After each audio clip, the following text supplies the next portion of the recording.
안녕하세요. 아나운서 임지수입니다. 안녕하세요. 저는 임지수 아나운서님 피셜 공대여신 최정문입니다.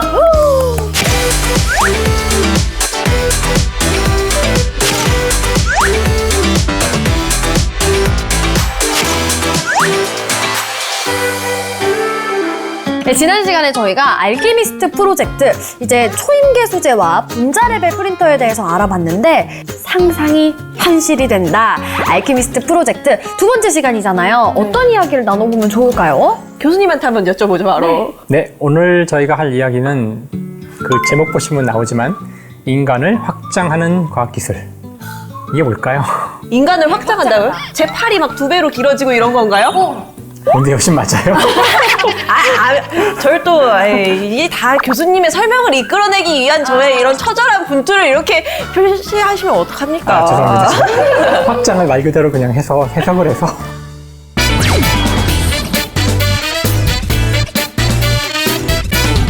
확장한다는 뜻이 뭐냐면은 그 세 가지로 나눠볼 수 있을 것 같아요. 그 인간 자체를 확장할 수 있고요. 어떤 뜻이냐면은 인간은 결국 유전자라는 어떤 물질에 의해서 인간이 규정되기 때문에 유전자를 어떻게 조작하거나 그럴 수 있다는 뜻이고요. 두 번째는 우리 사람은 항상 주변과 소통을 합니다. 그 저한테 들어오는 정보, 입력을 확장한다는 거예요. 즉, 오감이 있는데 인간에게는 그 오감을 저희가 감지할 수 있는 영역 바깥쪽까지 더 확장을 하는 대과학기술이 기여할 수 있고요. 또 하나는 들어온 정보를 가지고 이제 자기 머릿속에서 뇌에서 뭔가 결정을 해서 반응을 해야 할 텐데 뇌로 움직일 수 있는 것이 손만이 아닐 수 있다는 거예요. 뇌로부터 직접 정보를 끄집어내서 다른 기계를 움직이거나 그럴 수도 있다는 것. 그러니까 이런 것이 다 인간을 확장하는 과학기술이죠. 인간의 능력을 뭐랄까 증폭시키는 것처럼 저는 느껴지는데요. 증폭 이상일 수도 있어요.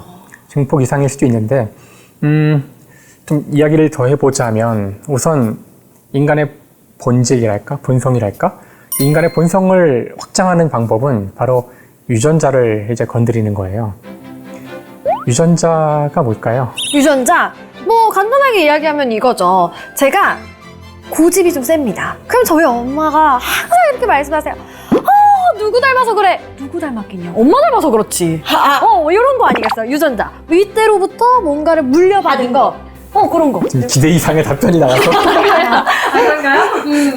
제가 원했던 수준의 답변은 이 정도였는데 사실은 인간은 인간을 낳고 고양이는 고양이를 낳고 그렇죠. 네. 유전자에 대한 질문은 아주 오래된 생명의 본질에 대한 질문과 맞닿아 있는 거죠. 지금 아까 제가 이야기했듯이 왜 인간은 인간을 낳을까? 거기에도 분명 어떤 물질이 관여하고 있을 거다 하는 것이 물리학자들의 생각이었고요. 이 추론을 가지고 연구를 한 사람들이 결국 이 유전 물질을 찾게 됩니다. 그래서 그 유전 물질의 이름은 지금은 고등학교에서 다 배우는 거죠. DNA입니다. 그래서 DNA는 유전 물질을 갖고 있는데 유전 물질이라는 건 다름이 아니라 쉽게 얘기하면은 사람이 되도록 고양이가 되도록 하는 그런 정보가 쓰여져 있는 그런 물질이라고 할 수 있어요. DNA는 생명을 만드는 어떤 정보가 또 자세히 이야기하자면 단백질을 만드는 정보인데요. 더 들어가진 않을게요.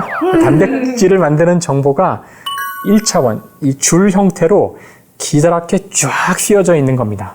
굉장히 많은 정보를 담고 있어야 되니까 굉장히 이 줄도 엄청 길겠네요, DNA는. 그 DNA를 끄집어내서 염색체를 쫙 일렬로 연결을 하면은 역시 이게 또 크기가 사람 스케일하고 달라서 이 DNA의 두께랄까?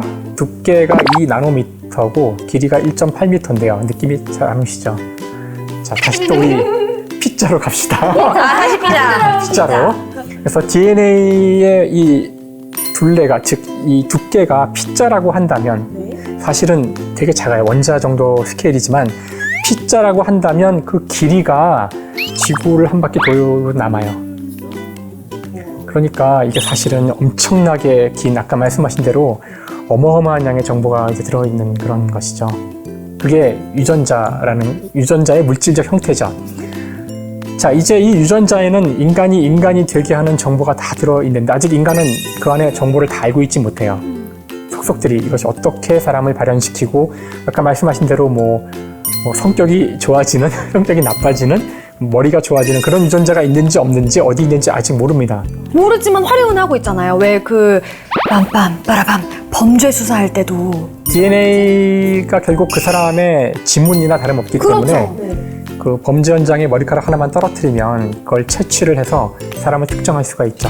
근데 이제 교수님 말씀은 이 안에서 유전 정보가 굉장히 많이 있는데 그중에서 범죄자가 되게 하는 유전자가 있을 것 같은데 어디에 있는지를 지금 아직은 우리가 모른다는 거 아닌가요? 사실 범죄 유전자가 있는지도 확실하진 않아요. 그쵸. 근데 만약에 있다면 추정을 해보는 거죠. 상상을 네. 해보는 거죠. 사실 그런 것과 관련된 기술이 이제 오늘 첫 번째 저희가 이야기할 크리스퍼 카스 기술이에요. 크리스퍼 카스 기술. 그래서 유전자를 손을 대서 바꿀 수만 있다면 유전자로부터 우리가 많은 것들을 변형해서 뭔가 할 수 있는데 뭐 눈에 보이지도 않고 이런 것들을 어떻게 조작할 수 있을까? 그래서 쉬운 일은 아니었거든요. 크리스퍼 카스 기술이라는 것은 이제 나온 지 얼마 안 된 기술이에요. 물론 그전에도 유전자를 조작하는 기술이 있었는데 크리스퍼 카스가 갖는 중요한 특성은 그 이전의 기술보다 훨씬 빠르고 훨씬 싸게 할 수 있어요. 어떻게죠? 크리스퍼는 어떻게 하냐 하면은 특정한 어떤 정보, 염기 서열이라고 부르는 정보인데요. 특정한 염기 서열과 매칭이 되는 걸 갖고 있는 어떤 그 단백질 같은 거예요, 일종의. 그 물질이 쭉 들어가서 움직이고 다니다가 DNA에 내가 원하는 부위에 딱 달라붙어요. 자, 그러면 여기에는 카스라는 게 있는데 카스는 또 다른 효소인데요. 이 녀석이 다가와서 이 붙어있는 부위를 탁 자릅니다. 이게 크리스퍼 카스예요. 분자, 원자의 수준이기 때문에 이런 기술은 쉬운 기술이 아니거든요. 그래서 이것을 굉장히 쉽고 빨리 할 수 있어서 그전에는 전 세계에서 가장 잘하는 연구실 한 수십 개가 할 수 있었던 일을 이제는 누구나 어떤 대학이든 누구나 할 수 있다는 뜻이 되고요. 여러분도 지금 당장 크리스퍼 카스 가지고서 어떤 특별한 유전자의 일부, 세균이든 뭐든 이런 거를 본인이 잘라볼 수 있는 키트를 팔아요. 아무나 살 수 있어요? 사실 그 전까지는 이런 거는 거대한 그 전 세계의 유수의 대학 연구실에서 할 수 있었던 일을 이제 할 수 있게 해준 겁니다. 사실 그 저희가 지금 인공지능도 많이 이야기하고 그다음에 수많은 과학기술에 대한 말을 하고 있지만 제가 보기에는 저는 물리학자이지만 조만간 우리에게 가장 큰 영향을 줄 기술 중에 하나는 크리스퍼예요. 아니 근데 이렇게 좋은 기술이 있는데 이걸 또 활용을 해야 되는 거잖아요, 결국엔. 그쵸. 우리 일반인들에게 이 기술이 왜 필요한 건지 활용해서 그래서 어떤 분야로 어떻게 활용되는 거예요? 이건 지난 시간에 얘기했지만 자, 이런 기초 기술은 유전자를 마음대로 조작할 수 있다면은 이걸로 뭘 할 수 있나요? 사실 모든 걸 할 수 있죠. 섣불리 뭔가 이야기하는 건 좀 위험하기 때문에 저는 이제 약간 보수적인 입장에서 이야기를 하자면은 예를 들어 어떤 유전병이 있는 집안이 있는데 그런 유전병이 있다는 사실을 안다면 수정란을 만들거나 아니면은 인공 수정을 하거나 체내 수정을 하고 할 때 그 유전자를 미리 찾아서 제거하고 수정을 시키면 그러면은 그 병에 걸리지 않는 아기가 태어날 수 있겠죠. 건강한 아기들만 태어날 수도 있는 거네요. 지금 이걸 가지고 일단 인간한테는 못하고요. 그 법에 문제가 있기 때문에 못하고요. 지금 수많은 생명체를 가지고 하고 있는데 아마 조만간 그 생명공학에서 새로운 종류의 어떤 그 식품이나 새로운 종류의 생명체들이 많이 만들어질 겁니다. 이 기술이 나온 지 지금 한 5, 6년 돼가니까요. 아마 조만간 여러분이 뉴스에서 그 노벨상을 받는 모습을 보시게 될 확률이 아주 큽니다. 그래서 그 우리나라에서도 이 크리스퍼 카스를 이용하는 기술들이 여러 연구실에서 연구가 되고 있고요.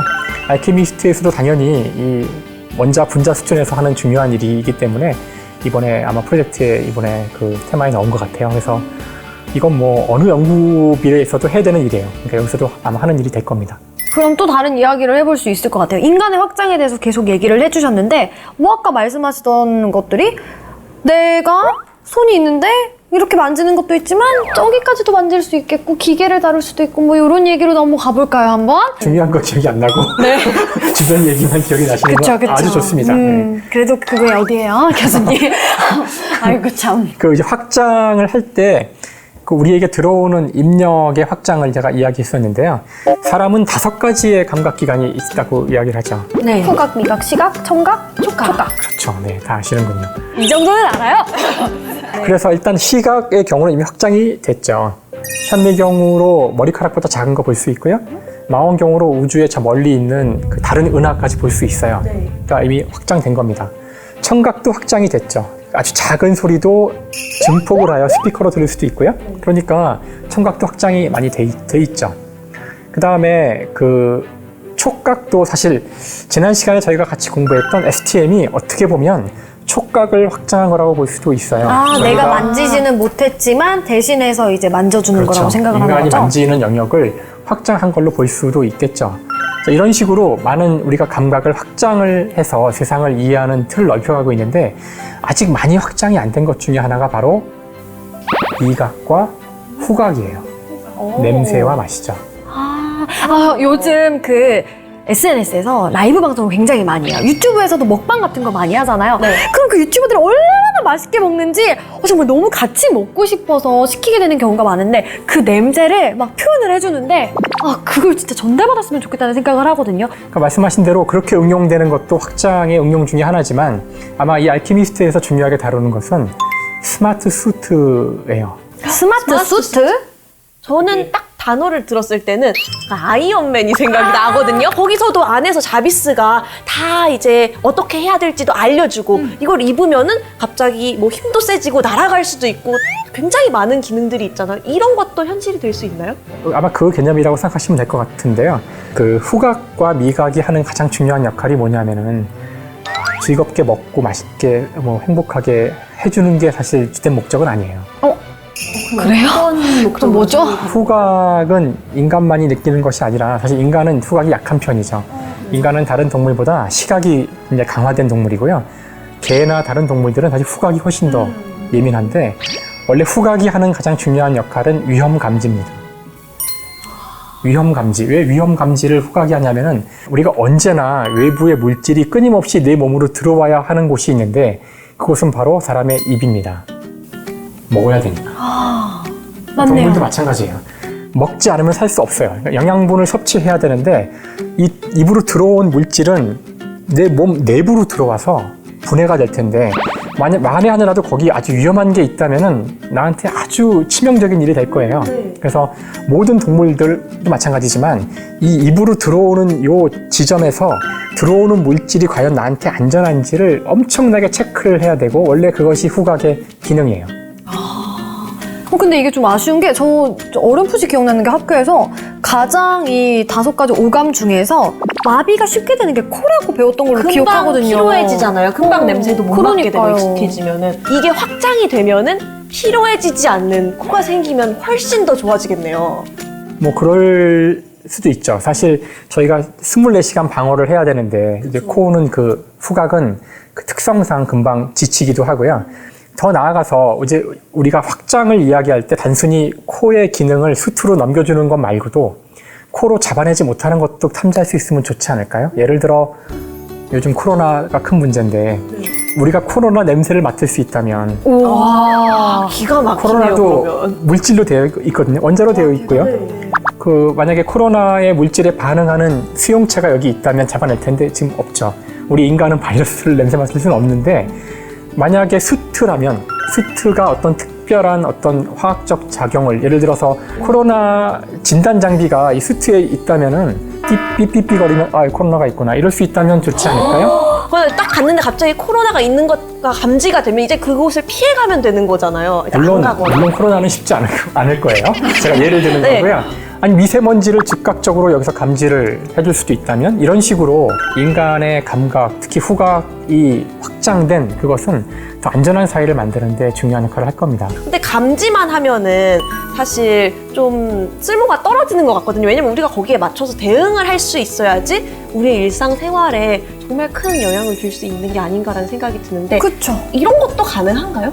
만약 위험 물질이 감지되면 그 틀어막으면 되겠죠.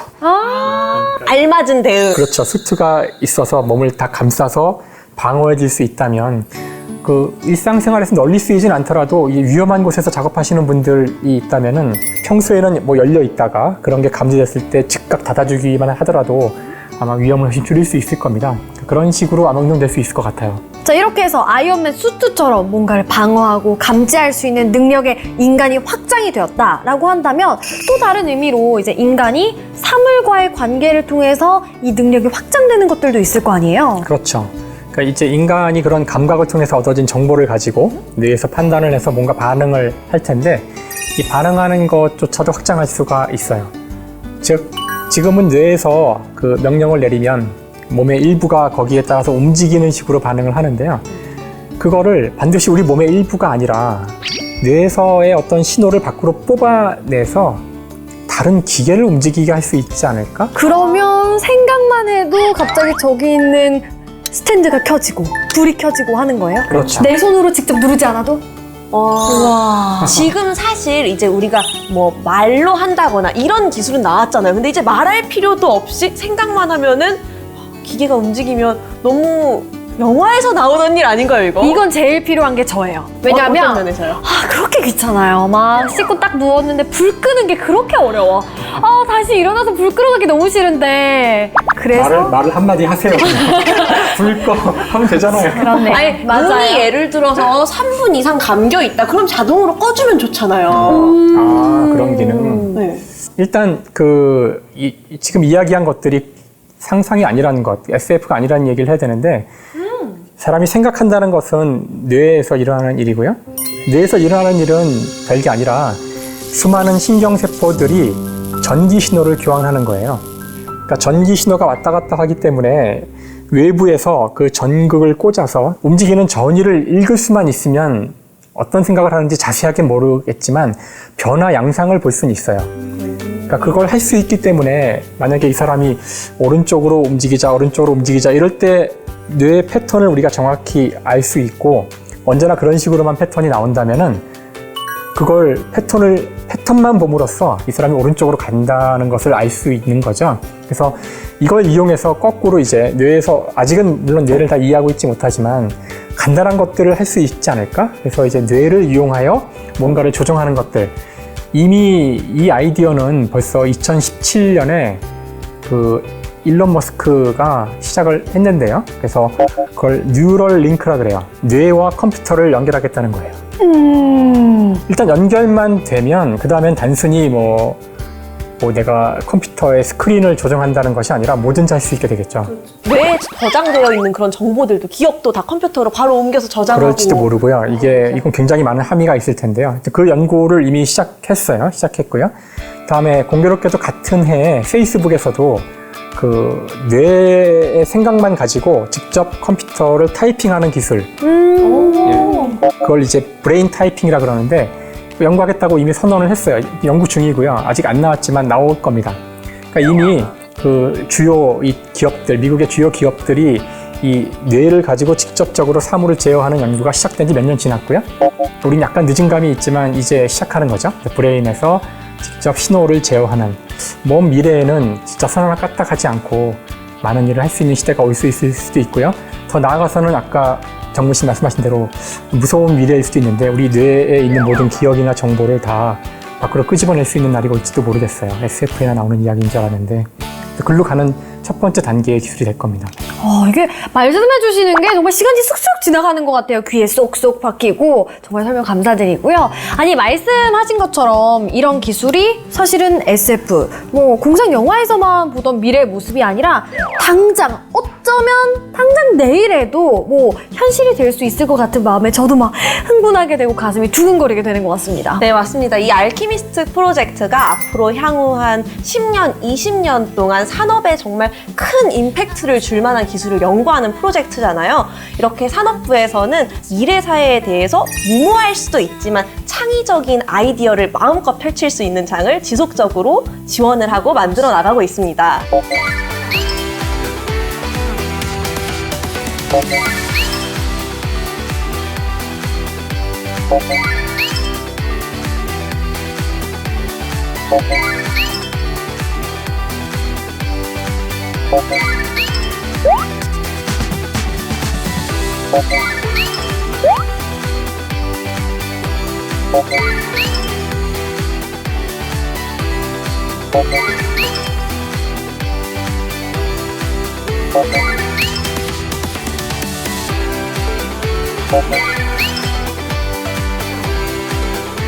네, 자 이렇게 해서 두 번째 이야기까지 나눠봤고요. 다음 편, 마지막 편에서는요. 알키미스트 프로젝트 중에서 자연과 더불어 사는 미래 기술력에 대한 이야기 나눠보도록 할게요. 오늘도 함께 해주셔서 고맙습니다. 안녕! 감사해요. 감사합니다. 또 만나요. Happy days.